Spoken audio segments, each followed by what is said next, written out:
What if the reason you struggle with discipline is not modern life, but a failure to understand something the Greeks already knew? 2,000 years ago, Greek philosophers built a system for mastering the self. Not motivation, not hype, not willpower bursts. A system.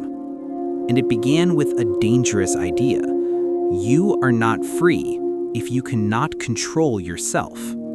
To the Greeks, freedom was not political power. It was not wealth. It was not status. It was mastery over your impulses. And most people, they believed, do not have it. That system still exists, but almost no one practices it. This was the Greek code of self-mastery. It began with Socrates. Socrates believed that the unexamined life was not worth living, but examination was not abstract philosophy, it was discipline. He questioned generals, politicians, poets, but his real battle was internal. Can you question your anger when someone insults you? Can you question your pride when you were challenged?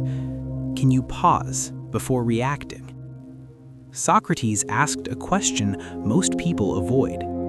If you cannot control your anger for 10 seconds, are you really in control of your life? For him, self-mastery began with awareness, not suppressing emotion, not denying desire, but observing it. He believed most people are ruled not by reason, but by impulse. And a life ruled by impulse is not free. It is controlled by whatever emotion is strongest in the moment. So the first part of the Greek code was simple. Know yourself. Not your reputation, not your image, but your weaknesses. Then came Aristotle. If Socrates gave awareness, Aristotle gave structure. Here is where most people misunderstand discipline. They think it is intensity. The Greeks thought it was repetition, and that changes everything. Aristotle believed character is not something you are born with, it is something you practice. We become just by doing just acts. We become brave by doing brave acts. We become disciplined by repeating disciplined actions.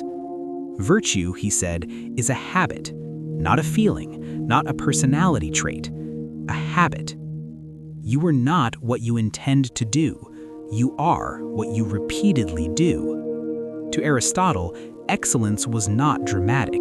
It was quiet, built through small actions, repeated consistently over time. That was the second part of the Greek code. Train your habits, because habits shape character, and character shapes destiny.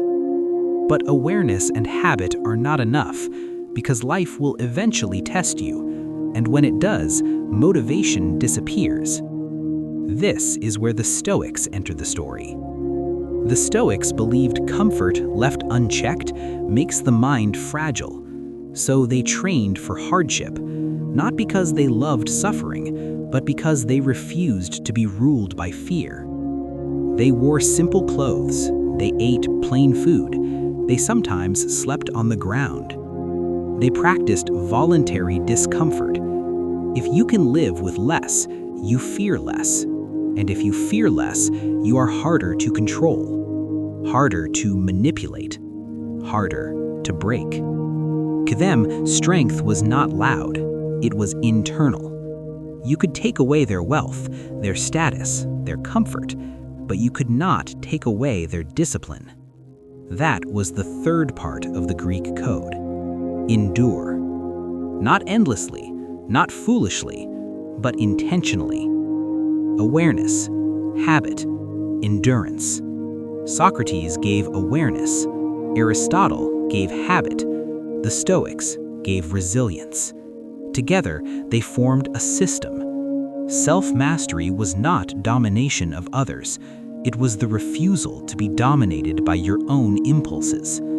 It was the ability to pause before reacting, to choose discipline over desire, to choose repetition over intensity, to choose strength over comfort. The Greeks understood something we often forget.